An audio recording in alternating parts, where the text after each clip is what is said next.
Bismillahirrahmanirrahim. Assalamualaikum warahmatullahi wabarakatuh. Bertemu lagi di pembelajaran bahasa Indonesia bersama Miss Elza. Pertemuan kali ini kita akan membahas soal tryout ujian satuan pendidikan atau bisa juga ujian sekolah atau ujian madrasah. Silakan simak dengan baik ya video pembahasannya. Selamat belajar.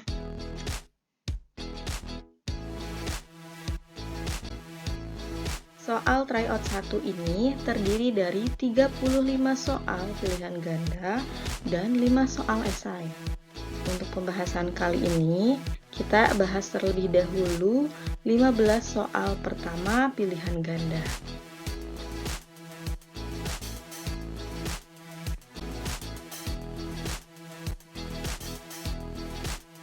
Kita mulai dari nomor 1. Cermatilah kalimat-kalimat berikut.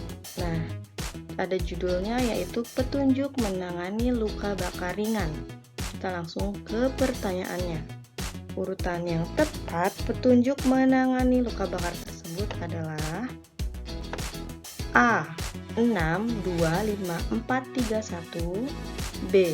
6, 4, 1, 3, 2, 5 C. 6, 4, 2, 3, 5, 1 atau yang D. 653 124. Silakan dibaca terlebih dahulu setiap kalimatnya. Mana jawaban yang paling tepat urutannya? Jawabannya adalah ada di pilihan yang C. 642 351. Bagaimana jadinya ketika diurutkan menjadi sebuah paragraf? Yang pertama, alirkan air pada bagian tubuh yang terpapar panas, lalu keringkan menggunakan handuk. Lalu ada kalimat 4, setelah kulit kering, segera gunakan salep luka bakar dengan cara mengoleskan pada daerah yang terpapar panas. Selanjutnya ada kalimat 2, salep luka bakar tersebut akan menyerap panas dan akan membuat kulit membentuk gelembung berisi air. Kalimat berikutnya, kalimat 3, setelah gelembung pecah akan terdapat luka. Hentikan penggunaan salep luka bakar. Selanjutnya kalimat 5, selanjutnya gunakan obat merah atau antiseptik lain untuk mencegah infeksi dan mempercepat proses pengeringan dari luka bakar. Nah, kalimat terakhir ada di kalimat 1. Oleskan obat merah secara teratur untuk memperoleh hasil yang maksimal. Nah, itu adalah urutan dari paragraf prosedur petunjuk menangani luka bakar ringan. Jawaban yang tepat yang C. Kita lanjut ke soal nomor 2. Bacalah teks berikut. Pertanyaannya, kita langsung saja baca. Kutipan teks tersebut terdapat dalam struktur teks bagian apa? Nah, setelah kita mengetahui pertanyaannya, lalu kita fokus ke kutipannya. Dibaca dulu setiap kalimatnya. Lalu struktur ini bagian apa? Apakah A. latar belakang, B. kesimpulan, C. tujuan, atau D. langkah-langkah? Dalam teks prosedur, kalimat tersebut merupakan struktur bagian langkah-langkah. Nah, jadi di kutipan ini disampaikan langkah-langkah dalam memasak mie instan. Jadi jawaban yang tepat yang D.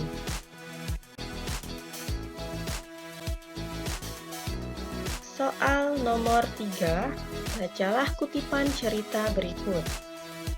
Kita langsung ke pertanyaannya. Suasana yang terdapat dalam kutipan cerita tersebut adalah, nah silakan dibaca kutipannya. Apakah A. ragu-ragu, B. cemas, C. bimbang, atau D. takut? Jawabannya adalah yang B. cemas. Apa yang dicemaskan dalam cerita ini? Nah, di sini disampaikan, si anak katak begitu khawatir kuburan ibunya akan tersapu oleh air sungai. Khawatir atau cemas memiliki makna yang sama. Jadi jawaban yang tepat yang B. Soal nomor 4, bacalah kutipan cerita berikut. Pertanyaannya, latar tempat pada kutipan teks cerita tersebut adalah A. di hutan, B. di marga satwa, C. Di kebun atau D. Di tepi sungai? Dibaca dulu kutipannya, lalu cari mana latar tempat yang ada dalam kutipan ini. Nah, di kalimat pertama sudah disampaikan secara tersurat, rusa itu berlari masuk ke hutan. Jadi, latar tempatnya adalah ada di hutan. Jawabannya yang A. Mudah ya.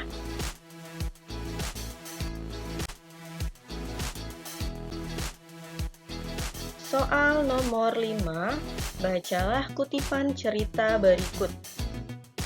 Pertanyaannya, nilai sosial yang terdapat dalam kutipan cerita tersebut adalah... Nah, silakan dibaca dulu kutipannya. Apakah yang A jawabannya menanyakan kabar kepada kawan lama, B bertegur sapa dengan orang lain, C tidak perlu kabur jika melihat musuh, atau D sikap tenang akan mendatangkan kebaikan?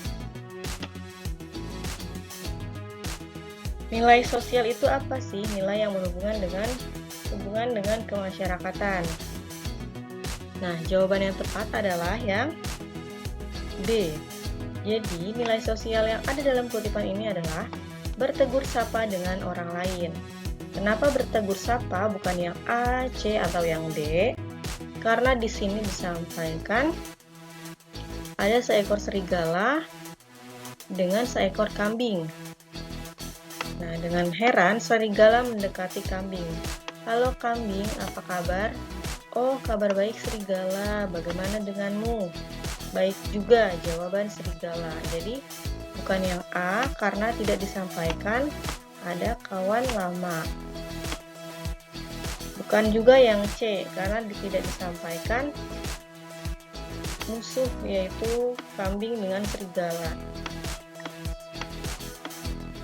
Atau yang D, sikap tenang akan mendatangkan kebaikan. Tidak disampaikan mengenai kecemasan atau kekhawatiran dari si kambing. Jadi jawaban yang tepat yang B. Soal nomor 6, bacalah teks berikut.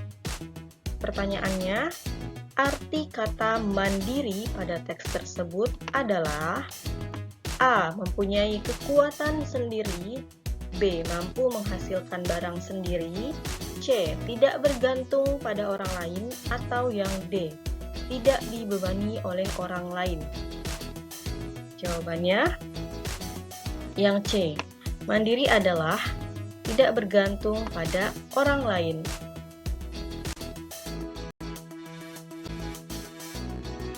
Soal nomor 7, bacalah berita berikut. Nah, ini sudah masuk ke teks berita. Pertanyaannya, perbedaan penyajian kedua teks berita tersebut adalah... Nah, ini ada dua kutipan teks berita, silahkan dibaca dari setiap kutipannya. Lalu, apa jawabannya? A. Teks 1 diawali dengan apa? Teks 2 diawali dengan siapa? Atau yang B. Teks 1 diawali dengan siapa? Teks 2 diawali dengan apa? Yang C. Teks 1 diawali dengan gimana? Teks 2 diawali dengan siapa? Atau yang D. Teks 1 diawali dengan kapan? Teks 2 diawali dengan di mana? Jawaban yang tepat adalah yang A. Teks 1 diawali dengan apa? Teks 2 diawali dengan siapa? Nah, dari kalimat dalam kutipan ini, teks 1 diawali dengan apa? Apa yang diberitakan dalam berita tersebut? Yaitu mata pelajaran bahasa daerah akan tetap ada di kurikulum 2013 sebagai muatan lokal. Lalu di bagian teks 2 yang diawali dengan siapa, yaitu Mendikbud menjelaskan bahwa dalam rancangan kurikulum yang baru terdapat mata pelajaran seni, budaya, dan prakarya. Nah, jadi jawaban yang tepat yang A. Mudah ya. Soal nomor 8. Bacalah berita berikut. Ada dua teks berita. Pertanyaannya adalah, Kesamaan informasi kedua teks berita tersebut adalah, nah kalau di soal yang sebelumnya adalah perbedaan, nah di kutipan ini yaitu kesamaannya. Berarti silakan dibaca dulu kedua kutipannya. Apakah jawabannya yang A, imbauan kasat lalu lintas agar wisatawan datang ke puncak? B, imbauan kasat lalu lintas kepada pengendara roda 2 dan roda 4? C, imbauan kasat lalu lintas tentang rencana penutupan jalur puncak sore ini? Atau yang D, imbauan kasat lalu lintas agar pengunjung puncak tiba sebelum pukul 13.00 WIB. Nah, ini sudah pernah ada di dalam latihan soal modul ya. Jawaban yang tepat adalah yang D, imbauan kasat lalu lintas agar pengunjung puncak tiba sebelum pukul 13.00 WIB. Nah, di teks pertama di mana kutipan itu kalimatnya? Nah, di kalimat kedua. Hal itu berkaitan dengan rencana penutupan jalur menuju puncak sejak pukul 13.00 WIB. Imbauan itu sebelumnya sudah disosialisasikan ke sejumlah hotel, penginapan, dan warga setempat. Nah, di teks 2 di sini disampaikan di kalimat kedua juga, Kasat Lantas Polres Bogor mengharapkan para pelancong dengan tujuan puncak agar mengusahakan tiba di tujuan sebelum pukul 13.00 WIB. Jadi kesamaannya adalah yang D.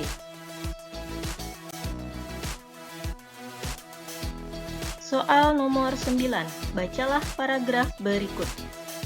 Nah, ada 4 kalimat. Kita lihat ke pertanyaannya terlebih dahulu.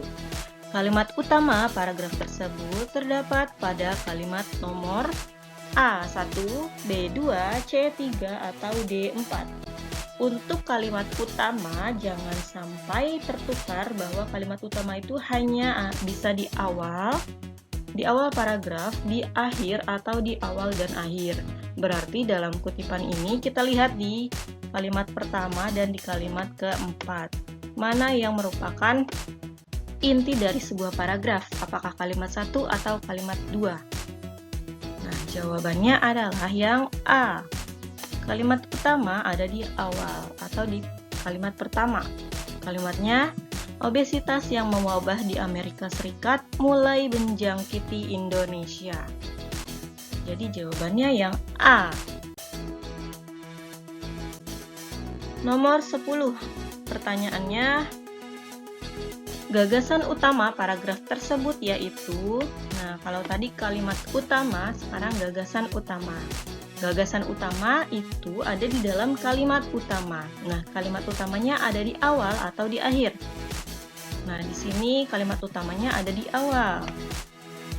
Biogas dimanfaatkan sebagai sumber energi pilihan. Jadi jawabannya adalah yang A. Bahan dasar biogas. B. Pemanfaatan biogas. C. Memasak dengan biogas. Atau D. Penerangan dengan biogas. Jawaban yang tepat adalah B. Pemanfaatan biogas. Sini disampaikan di kalimat pertama.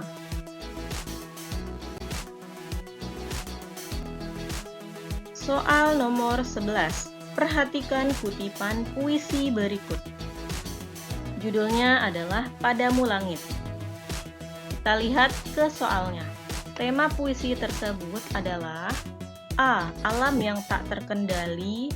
B. Kesederhanaan seorang ibu. C. Nasib rumah yang malang. Atau D. Keprihatinan tentang hujan. Nah, dibaca dulu nih setiap bait dalam kutipan puisinya. Nah, jawaban yang tepat adalah yang C. Nasib rumah yang malang. Di kutipan mana yang menjelaskan nasib rumah yang malang? Langit kau lepas, hujan terlampau lama, sebab rumahku dihuma. Atapnya dari daun rumbia, kasihan ibu yang kini sedang sakit menggigil kedinginan. Nah, di sini disampaikan ya dari nasib rumah yang malang itu ada rumahku dihuma, atapnya dari daun rumbia. Di dalam rumah itu ternyata ada juga seorang ibu yang sedang sakit. Jadi jawaban yang tepat yang C, bukan yang A, karena di sana tidak disampaikan Alam yang tak terkendali, alam yang bagaimana sih yang tak terkendali? Tidak dijelaskan. Kalau yang B, kesederhanaan seorang ibu juga tidak dijelaskan. Kesederhanaan yang bagaimana? Nah, di kutipan puisi ini hanya disampaikan bahwa ada seorang ibu yang sakit dan sedang menggigil kedinginan. Jadi bukan tentang kesederhanaan seorang ibu. Atau yang D, keprihatinan tentang hujan. Memang ada kata hujan, tapi tidak disampaikan keprihatinan yang bagaimana tentang hujan tersebut. Jadi jawaban yang tepat yang C. Soal nomor 12. Perhatikan kutipan puisi berikut. Judulnya adalah Kesaksian Lingkungan. Nah, di sini ada 5 bait puisi. Pertanyaannya adalah, larik bermajas pada puisi tersebut ditandai nomor A. 1 dan 2, B. 2 dan 3, C. 3 dan 4, atau yang D. 4 dan 5. Nah, jawabannya adalah yang A. Majas 1 dan 2. Dilarik 1 dan 2. Nah, dilarik 1 ini apa? Terdengar baru itu menjerit. Ini harusnya batu ya. Batu itu menjerit, menjelaskan bahwa bait ini ada majas personifikasi, yaitu benda mati seolah-olah memiliki sifat seperti manusia. Nah, di sini ada kata batu yang menjerit. Jadi majasnya personifikasi. Lalu di bait kedua ada apa? Bak mengantarkan mimpi petani. Nah, ada kata bak. Bak itu seperti, maknanya seperti layaknya, bagaikan, seperti itu. Jadi majas apa yang ada di bait kedua ini? Yaitu majas simile atau majas pengandaian. Jadi jawaban yang tepat larik bermajas itu ada di larik 1 dan 2. Yang pertama majas personifikasi dan bait kedua yaitu majas simile atau majas pengandaian.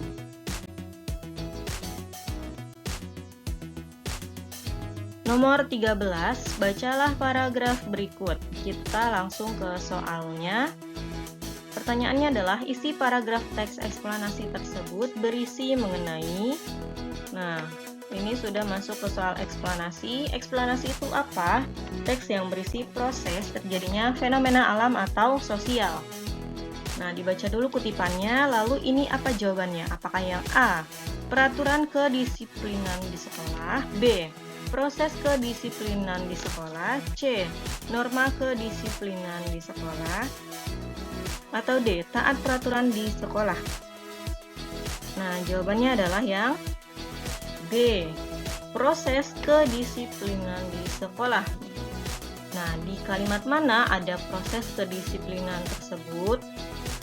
Nah, di sini disampaikan disiplin merupakan suatu kondisi yang terbentuk dari proses dan serangkaian perilaku yang menunjukkan nilai ketaatan, kepatuhan, dan ketertiban. Nah, di kalimat pertama saja sudah disampaikan ada kata proses. Apa yang disampaikan prosesnya? Yaitu mengenai kedisiplinan. Dengan adanya kedisiplinan di sekolah, diharapkan mampu menciptakan suasana lingkungan belajar yang nyaman dan tenteram di dalam kelas. Nah, bagaimana sih siswa yang disiplin itu? Yaitu yang biasanya hadir tepat waktu, taat terhadap semua peraturan, serta berperilaku sesuai dengan norma-norma yang berlaku. Nah, jadi di sini disampaikan ada tentang proses kedisiplinan di sekolah. Jadi jawaban yang tepat yang B. Soal nomor 14, bacalah kutipan teks berikut. Masih dengan materi teks eksplanasi. Teks eksplanasi tersebut dikembangkan dengan pola pengembangan A. Pengembangan proses, B. Pengembangan sebab akibat, C. Pengembangan definisi, atau yang D. Pengembangan deduksi. Jawabannya adalah yang B. Pengembangan sebab akibat. Sebab akibat apa yang disampaikan dalam kutipan ini? Nah, di sini disampaikan kekeringan diklasifikasikan menjadi 2, kekeringan alamiah dan kekeringan antropogenik. Kekeringan alamiah terjadi akibat tingkah curah hujan di bawah normal dalam satu musim. Nah, ini ada kata akibat. Terus, kekurangan pasokan air permukaan dan air tanah, kekurangan kandungan air di dalam tanah sehingga tidak mampu memenuhi kebutuhan tanaman tertentu pada periode waktu tertentu. Ini disampaikan bahwa ada kata sehingga dan akibat yang menjelaskan bahwa kutipan ini merupakan pola pengembangan sebab akibat. Jadi jawaban yang tepat yang B.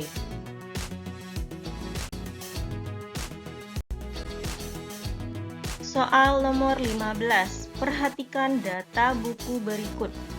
Ada judul buku, penulis, penerbit, cetakan, keunggulan dan kelemahan. Nah, ini sudah masuk ke bab teks ulasan.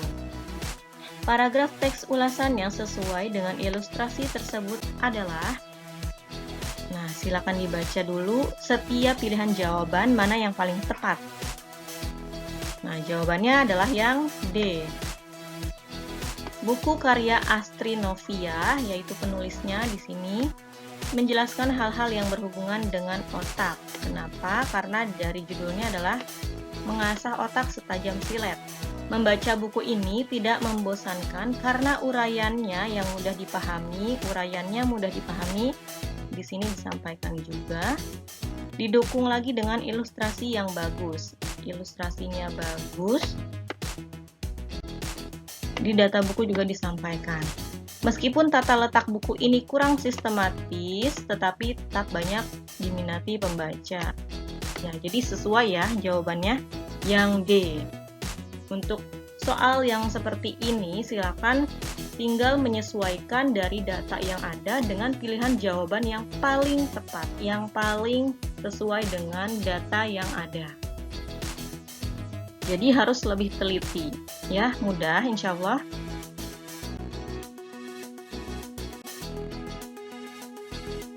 Alhamdulillahirrabbilalamin, cukup sekian untuk pembahasan soal tryout pertama di 15 soal pilihan ganda yang pertama. Kita bertemu lagi di video berikutnya insya Allah. Terima kasih sudah menyimak dan memperhatikan dengan baik, mudah-mudahan bermanfaat. Mohon maaf apabila ada kesalahan. Akhiri, wassalamualaikum warahmatullahi wabarakatuh.